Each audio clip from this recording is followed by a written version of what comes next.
Good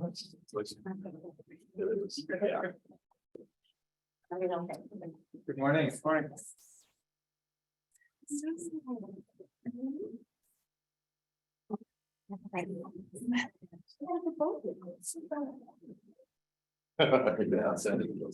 Nope, exactly.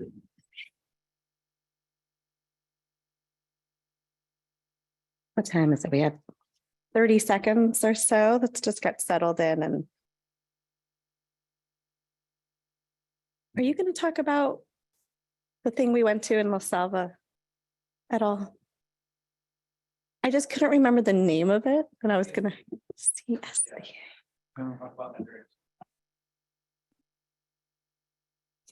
Maybe. We'll see how much you talk. Was that hosted by the Recreation District? Yeah. Oh, Yeah, it was pretty cool. I think that was a ding of someone's 9 o'clock. Mine says, start moving, start walking. That's what it tells me to do. Okay, let's get started. Good morning, everyone, and welcome to our LAFCO Wednesday, May 3rd, 2023 meeting. And it looks like we have a quorum. Yeah, okay. So I'm going to go ahead and move to roll call, please.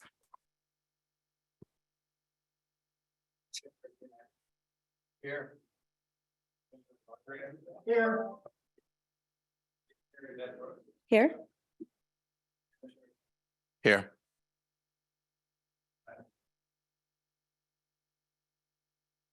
Here.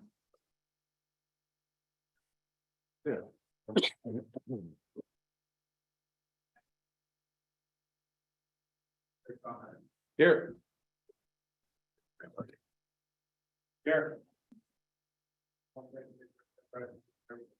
Present.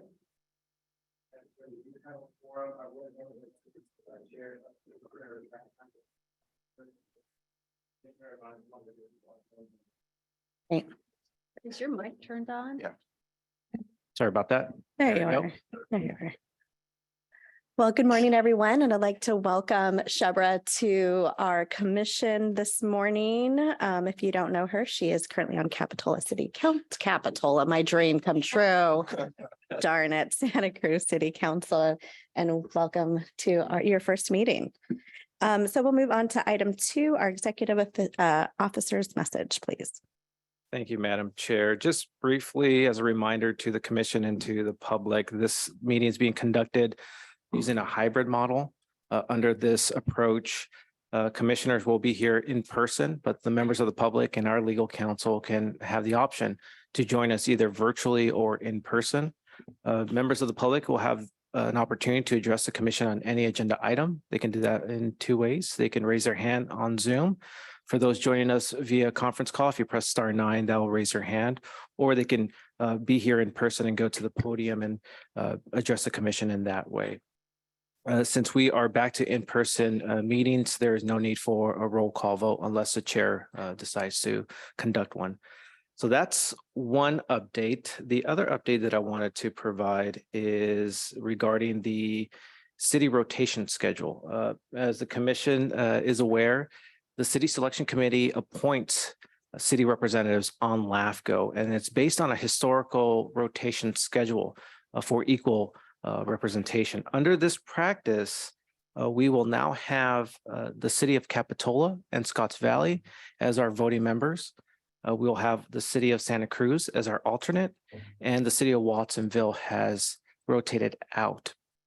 So again, I do want to welcome our new commissioner, Ms. Shebra Kalantari-Johnson, and Commissioner Alan Timms. You will now be our voting member. I'll also note that the city selection committee is looking into updating this rotation schedule for even better representation. So that's something that will be brought to the commission later this year, and I'll keep you up to date on that. But at this point, we're still using this historical rotation that's been in place since the late 80s, early 90s. And Madam Chair, that concludes my update. I'd be happy to answer any questions.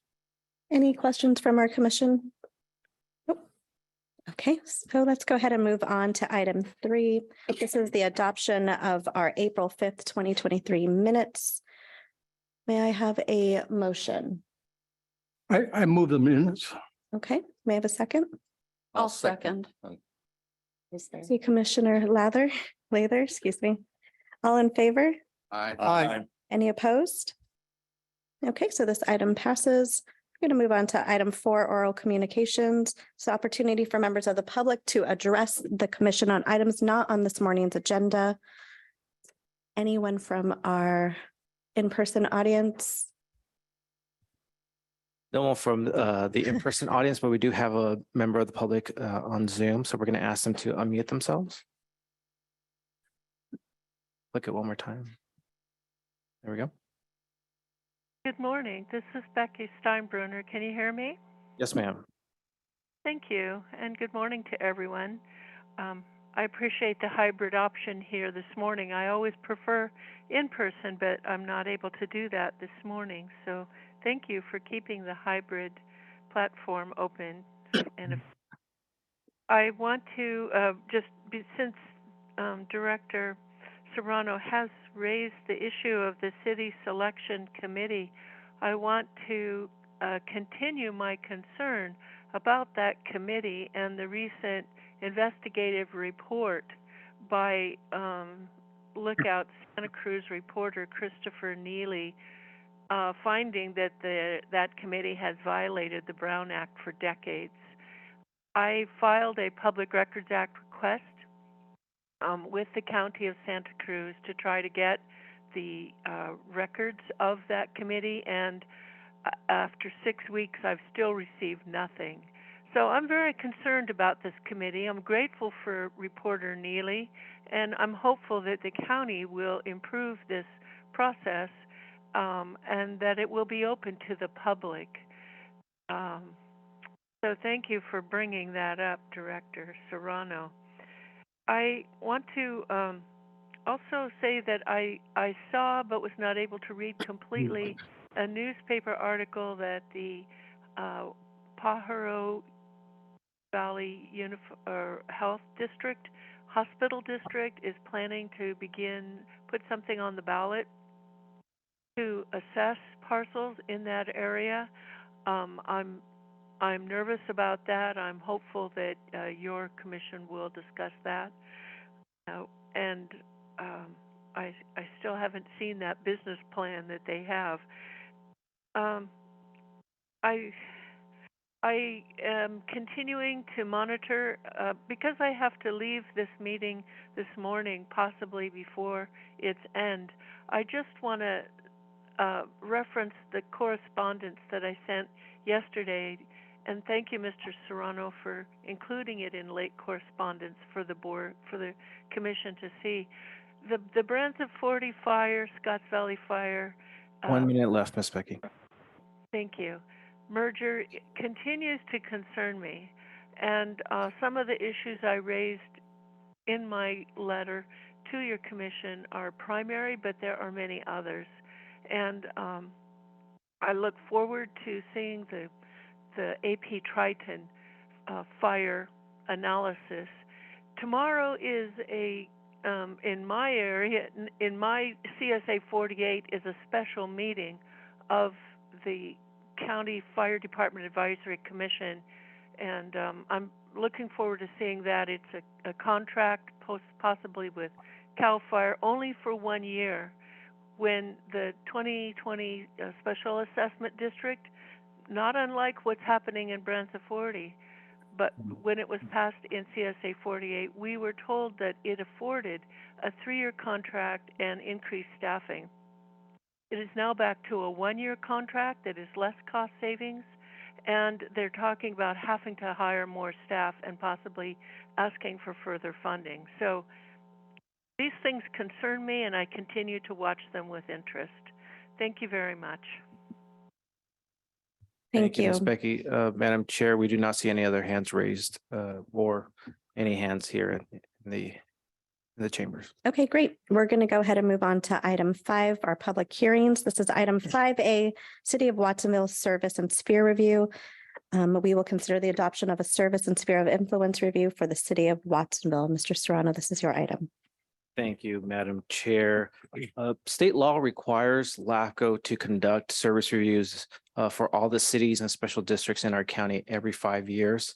Some of you may be wondering, didn't we just analyze the city of Watsonville recently? And the answer is yes, which leads to one of 6 findings that I identified in our draft report. The first one being that the city of Watsonville provides multiple services to over 50,000 residents. The services include, but are not limited to, fire protection and water. The city's fire department was analyzed as part of a comprehensive analysis of the 13 fire agencies back in 2021. And the city's water department was analyzed as part of a countywide analysis in 2022. Which leads to my next point about water. The city provides water not only to its constituents, but residents outside its city limits.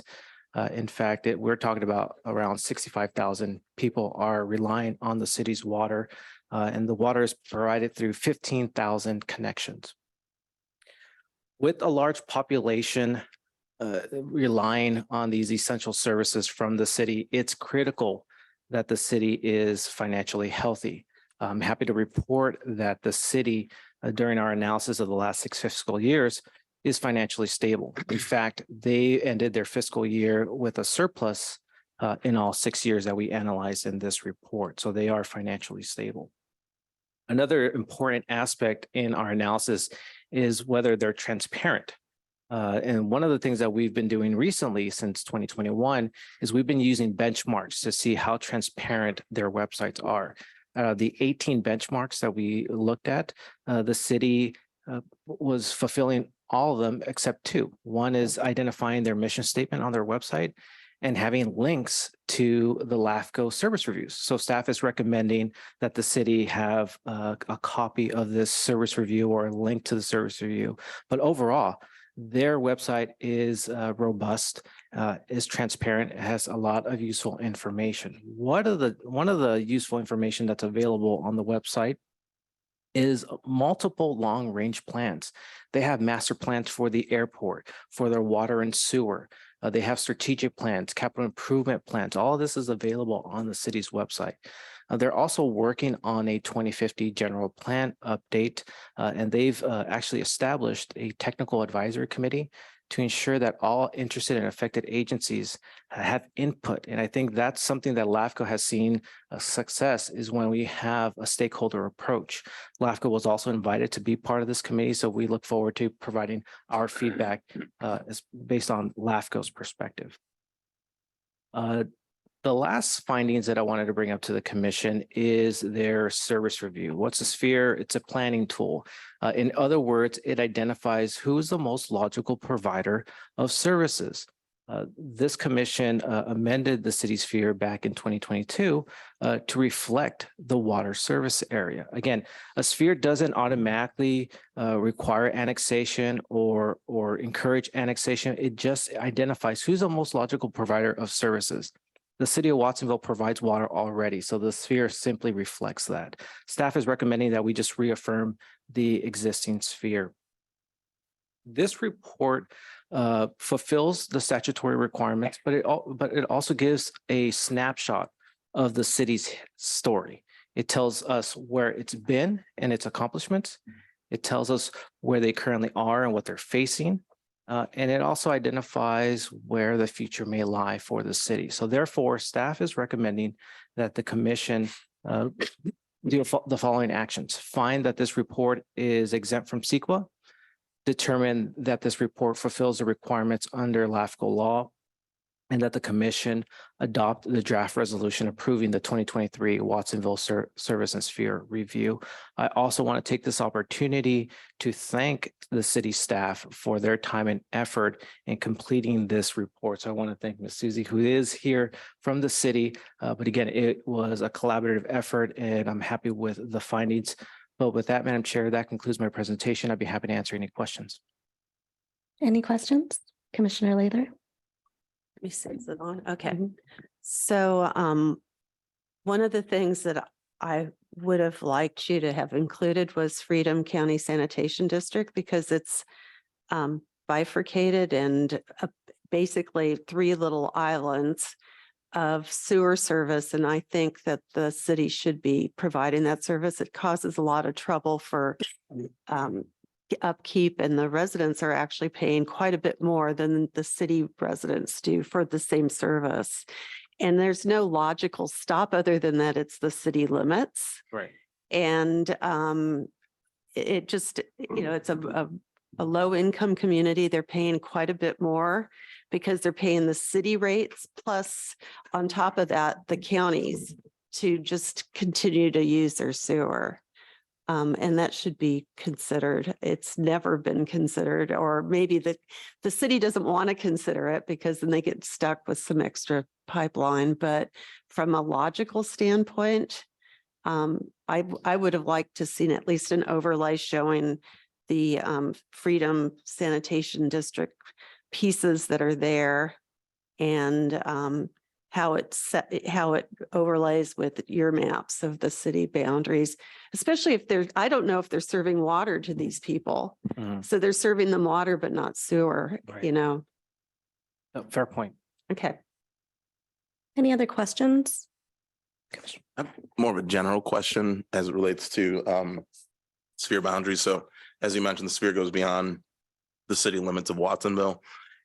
Should Watsonville want to increase the city limits, would the likelihood be that it would expand those city limits within the sphere, or would it be able to go outside of the sphere? I'm just trying to get an understanding of kind of how cities, knowing that there's growth over time and we're getting a lot of demands for housing Right. and development, like what do we expect in terms of how cities can grow? Great question. So again, the sphere boundary is an attempt to identify who can provide services to a logical area. It's not set in stone. And it doesn't mean the city can automatically annex or add territory to their city. There's a whole process. What's interesting about the city of Watsonville is, I believe Measure U was extended for another 20 years. So that limits their ability to expand or annex territory into their city limits. But let's put that to the side. If there wasn't a measure or that urban limit line, the city can submit an application, and LAFCO would have to do a thorough analysis to determine whether or not this is the correct or right approach of extending their city limits. So to answer your question, yes, the sphere is an opportunity to kind of identify areas that may be annexed into the city, but there's a thorough process that needs to be completed. And if they identify areas that are not in their sphere, that's something that's been done in the past where we amend the sphere concurrently with the annexation area. So again, this is a planning tool. It's not set in stone. If the city does identify areas that they are interested in adding into their city limits, that's where LAFCO coordinates with the county, with the affected landowners, with the city to determine, okay, what are the pros and cons of this? And then we go through the LAFCO process. So there is a lot of legal hoops that we need to go through. Great, thank you. Any other questions? Okay, let's go ahead and go out to the public. Let's begin with those in chamber. Don't see any hands raised here in person. We do see a hand raised online, so we're going to ask them to unmute themselves. This is Miss Becky Steinbrenner. You are unmuted. Hello, this is Becky Steinbrenner. Can you hear me? Yes. Ma'am. Thank you. And thank you again, Director Serrano, for another excellent report.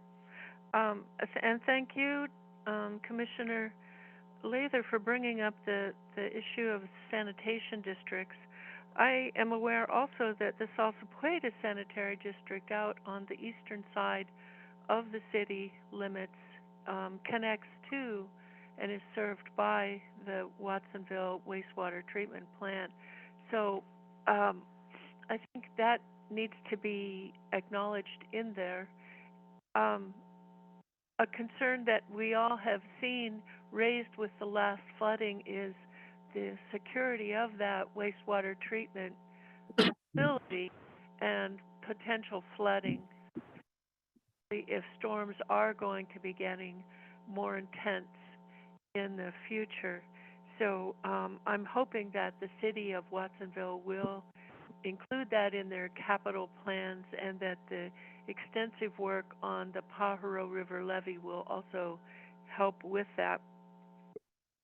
I am curious about the fire issue, and I remember that County Service Area 4 of County Fire has been recommended to be dissolved by LAFCO and served by Pajaro Fire Protection District, when, in my opinion, it should be served by Watsonville City because of the logistics of the roads and getting there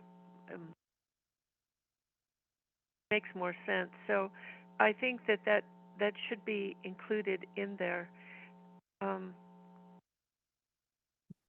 Watsonville, because I've been listening to a lot of different jurisdictions talk about these very high new 1 minute left, Ms. Mickey. housing. Thank you. Regional housing number allocations numbers, the RENA numbers, and everybody is falling over because there's such a high number. I have read that Watsonville City is one of the few that has been meeting their existing RENA numbers.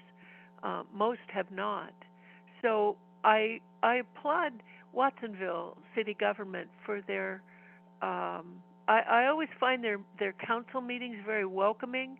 They hold them, the council members hold themselves to the same time limit as they hold the public, which I think is very refreshing. And they're very welcoming to the public. I would like to, I also appreciate that the City of Watsonville has put a 20% requirement for affordable housing on new development. I think that's very forward thinking, and I appreciate your time. Thank you. Thank you. Madam Chair, we do not see any hands raised. Okay, great, thank you. Let's bring this back to our commission for further discussion and a vote. I'll move the staff recommendation. I'll second. We have a first and a second. Any other comments? One question is the remarks that Commissioner Latham said about Lather, who said about the sewer district. Should we actually include that in the motion or not? Yeah, staff is more than capable of providing those type of maps. I will remind the commission that in 2019, we did a comprehensive analysis of all the sanitation districts in the county. So we could have, we can include an additional map in this report that shows the existing sanitation districts near the city of Watsonville. But you're not, you haven't analyzed the effect, what needs to be done. I know you did it for the district and you told me that you were going to look at it with Watsonville, but you didn't. I And got that's you. why, that's why I'm bringing it up. Is Okay. because I think this should be part of the analysis, whether or not, like part of, from what I can tell, part of like Buena Vista is being served water. I may be wrong because I'm looking at two different maps of two different scales, but does it make sense that it's an island of sanitation district? Yeah, staff is more than happy to include additional analysis as part of this report. And staff is also more than happy to coordinate with the city of Watsonville to have these discussions in more details to see what are any barriers or what are opportunities to have these discussions and maybe have additional action. But yeah, yes, staff can definitely include that analysis as part of this report if it's a condition in the approval of this search review. Commissioner Cummings, would you be open to that? No, yes. Maybe if Chair. I'll move it and you can second it or whatever. Whoever was the original seconder. So this was Commissioner Cummings. He was the first on the item. So if you just want to go ahead and I'm amend happy to your- add the additional direction. If maybe you could just add That'd be as a fine. friendly It'd be amendment. easier. Yeah. The additional direction of including the sanitation district boundaries and an analysis of whether or not it makes sense for the city to move forward with looking at providing services rather than having it provided by two different agencies. I'll accept the friendly amendment. And for a second, I'll second as amended, yeah. wonderful. We have a first and a second. Staff, do you have what you need? Yes, ma'am. Okay, any other conversation? Okay, all in favor? Aye. Aye, any opposed? Seeing none, we'll go ahead and move on to our next item B. This is the draft budget for fiscal year 23-24, and the commission will consider the adoption of our draft budget for the upcoming year. I'll turn this over to staff. Thank you, Madam Chair. I'll keep this brief. Just a couple of findings that go in more detail in our staff report. First and foremost, our proposed budget for fiscal year 23-24 is balanced. We go over the line items in detail in your staff report. This just shows you an example from each line item identified in the draft budget. This commission is aware that our primary source of revenue is from our funding agencies, meaning the county, the cities, and the independent special districts. The other two supplemental sources of revenue is from interest, where we house our apportionments, and also we use unrestricted funds to balance our budget. In regards to our funding agencies and the allocations, the total amount represents no increase from the current budget. And that is possible because LAFCO staff looks for ways to have cost savings as much as we can and really stretch our dollars. And even though there is no increase to the allocations, we also have been able to historically been reducing our total expenditures. If you compare it from 2019 to now, it's significantly lower. And when we compare it to the current budget, we are actually 1% lower than we currently have budgeted for. So again, staff is continuously looking for ways to stretch our dollars. In addition to the draft budget, we also provide the commission a 3-year forecast just to give an idea where we may be in the foreseeable future. These increases are based on the current CPI. But again, our current approach is very conservative in the fact that we based our budgeting on historical trends rather than just increasing all our expenditures by an X amount of percentage. But this gives you an idea of what the future may lie for our budget. With that, I just want to recommend that we approve this draft budget for fiscal year 2024.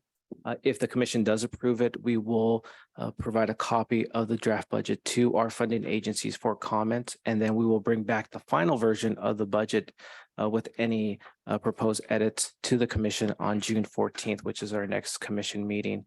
With that, Madam Chair, that concludes my presentation. I'd be happy to answer any questions. Any questions? You're a lively bunch. I have a couple of questions. The first thing is that I think there should be a little more editing of the document. For example, on page 7, I think it is, of the staff report, there is a page 6 in the staff report. The text says something has increased, but it appears to have actually decreased according to figure 5. So these kinds of things to look at. My other question is about the PERS contribution. If you add up the side fund as well as the new rate and the salary costs, the item appears to be about $25,000 too small in the budget. So again, I just ask you to look at that and see whether I'm wrong or whatever. We'll verify that number, and if it is incorrect when we present the final budget, we'll make sure that it has the accurate data. I come out with it, so $23,600 and something dollars difference. So again, just make it clear what it is. It's enough to worry about. Mhm. Got it. Any other questions? Okay, let's take this to the public. Madam Chair, we do see a hand raised, and it's Miss Becky Steinbrenner. Miss Becky, you've been asked to be unmuted. Are unmuted. Hello, this is Becky Steinbrenner. We can hear you. Okay, thank you. Thank you for this budget. I want to know where I can find the money that LAFCO is paying for outside consultants. There are 2 that I am aware of, and that the first would be Mr. Don Jarvis for helping with the fire consolidations. And the second is Miss Perrette Harmon, who is on staff as a consultant to help with future water consolidations. Where can I find those reported in the report? I don't see them under salaries or professional things. If you can help me with that and make sure that they're included, that's my question. Thank you very much. Oh, one more thing. The budget for the analyses that AP Triton is doing, that LAFCO is paying for, where will I see those on the budget if they're going to be continued and other projects like them? Thank you. Thank you, Ms. Becky. And Madam Chair, any outside consultant services such as Don Jarvis as our fire consultant, Ms. Perrette Harmon for water consulting, AP Triton for this feasibility study, any outside consulting falls under professional services in our budget, which is a line item that we are proposing $45,000, which covers their anticipated expenses for this coming fiscal year. Great, thank you. Anyone else on Zoom? No, ma'am. Okay, let's bring this back to our commissioners. Did it say goodbye or did someone say something? Okay, Super fine. okay. That was weird. Okay, let's bring this back to our commissioners. I heard from some feedback from Commissioner Anderson. Any other thoughts? Okay, let's entertain a motion. Would anyone want to to begin? I'll move the tentative budget at this time. I'll second that. Okay, we have a first and a second. Any other comments? Okay, all in favor? Aye. Any opposed?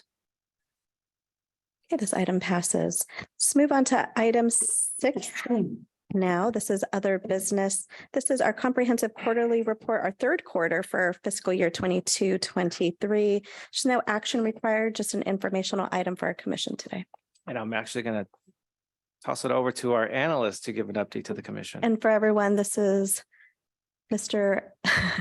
I was going to call you Paco, sorry. Mr. Estrada's first meeting. Yes. Welcome. So nice Thank you. to see you. Thank you. Nice to see you, Commission. There are 4 active applications at LAFCO we'd like to let you know about. The first is the Pajaro Valley Fire Protection District reorganization.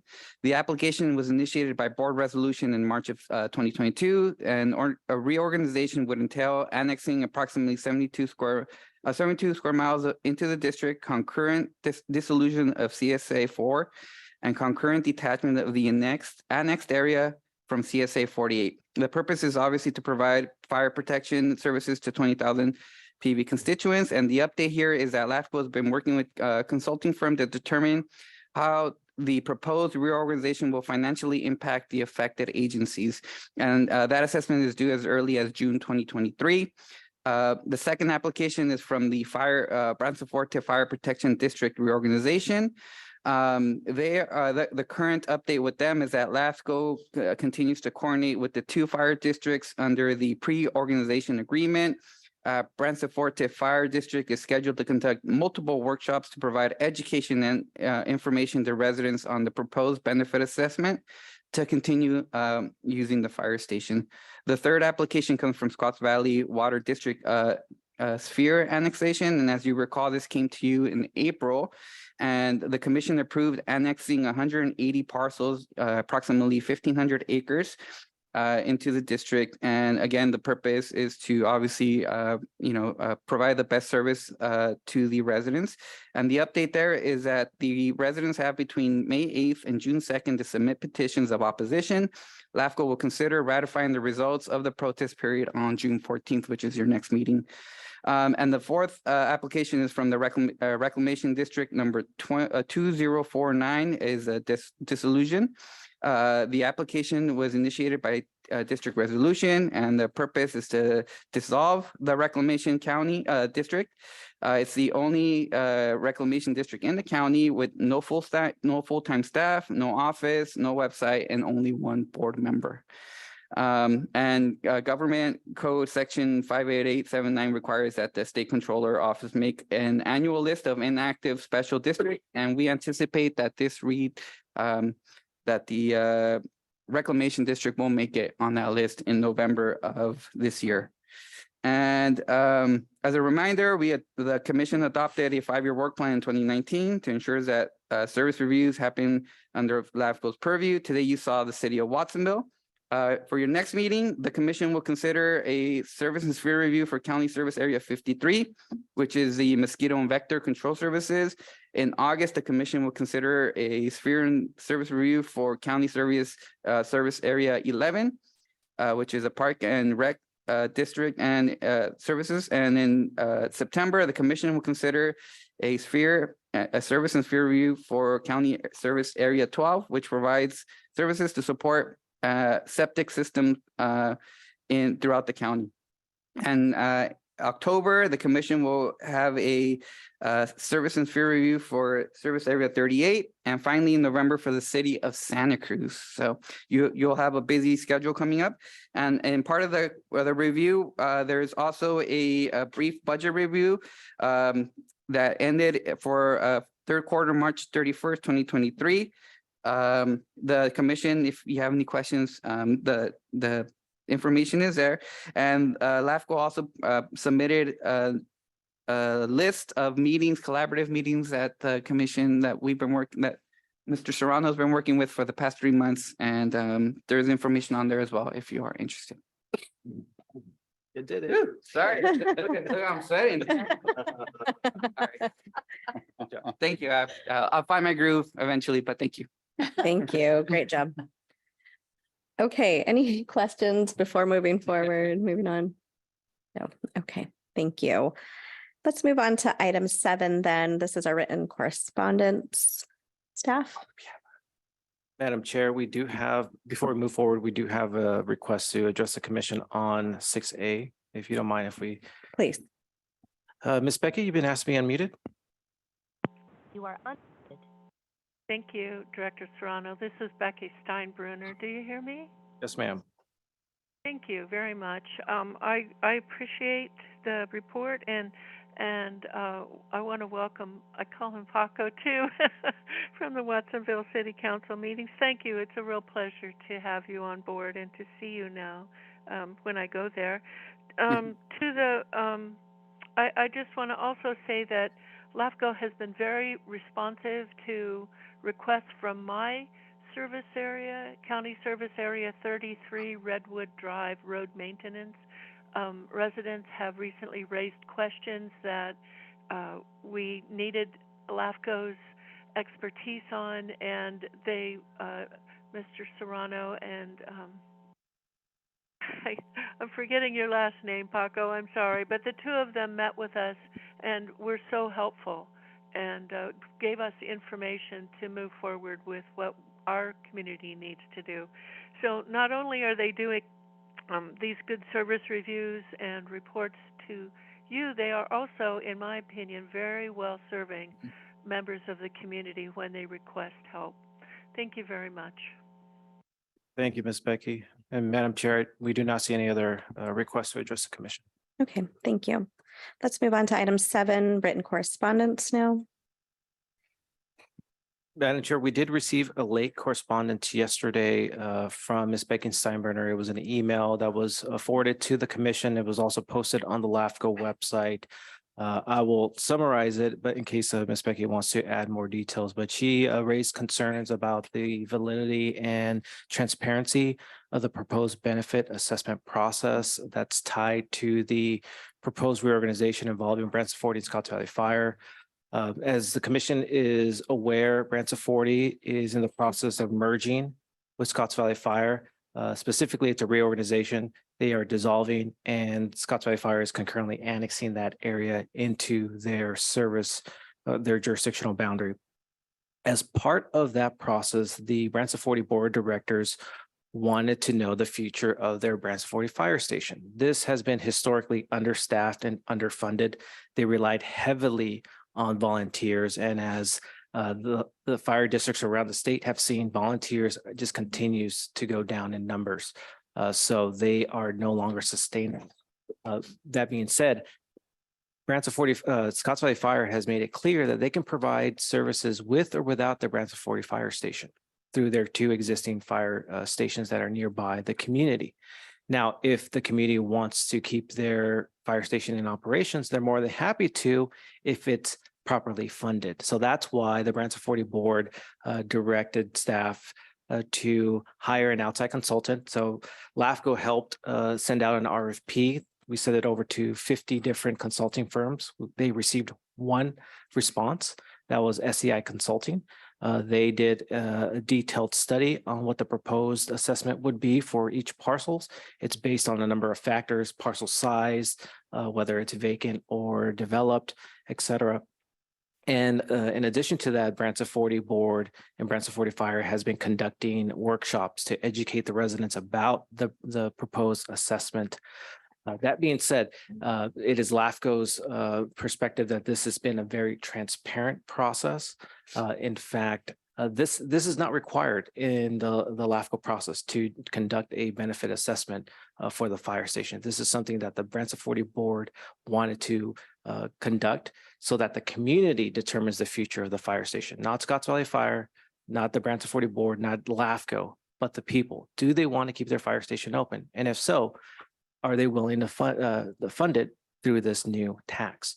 So that is LAFCO's perspective on the process. That's a summary of Ms. Becky's email about her concerns about the transparency.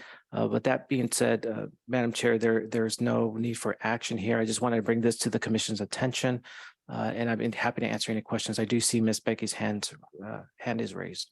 You know, I don't see this item on as an agenda item, so we just received correspondence for it, so. Exactly. This is just I just okay. want to keep the commission aware about. Okay, so I don't want to have a back and forth conversation. Ms. Steinberger, you can reach out to staff if you have further questions. We've all received your correspondence and we all have had the opportunity to ask our questions on our own time. So I'm going to move this meeting along to item 8, press articles during the months of March and April. I'll turn this back over to staff. Madam Chair, staff does not have a presentation. This is just an item that we look for any LAFCO related articles that would be of your interest. So we've identified those in the staff report, but this is an informational item. No action is required, but I'm happy to answer any questions. Any questions? No? Okay, let's go ahead and move on to item 9. This is commissioner's business to comment briefly on issues not listed on the agenda. Any comments, questions, thoughts?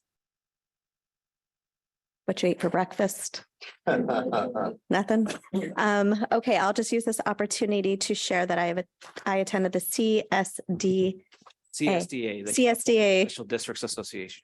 with Mr. Serrano. And if you have not seen Mr. Serrano speak in public about LAFCO or anything in relation to LAFCO, I highly recommend it. He is hysterical and really thoughtful, and he did such a great job representing our LAFCO and the work we do here. So hats off to you. Great job. And also, I've noticed that we still have a calendar invite for June 7th instead of June 14th. I have not received it yet. So if commissioners can get an updated calendar invite for our next meeting, I'd greatly appreciate that. I didn't want to confuse the commission. So right after this meeting, I'm going to update the calendar. So Okay. June 14th is our next meeting. Excellent. Thanks for the reminder. Yes. Any last thoughts before we adjourn? Nope. Okay, let's move on to item 10. This is the adjournment of our meeting this morning, and our next meeting is Wednesday, June 14th at 9 a.m. here. Same place. All right. This meeting is adjourned. Thank you so much.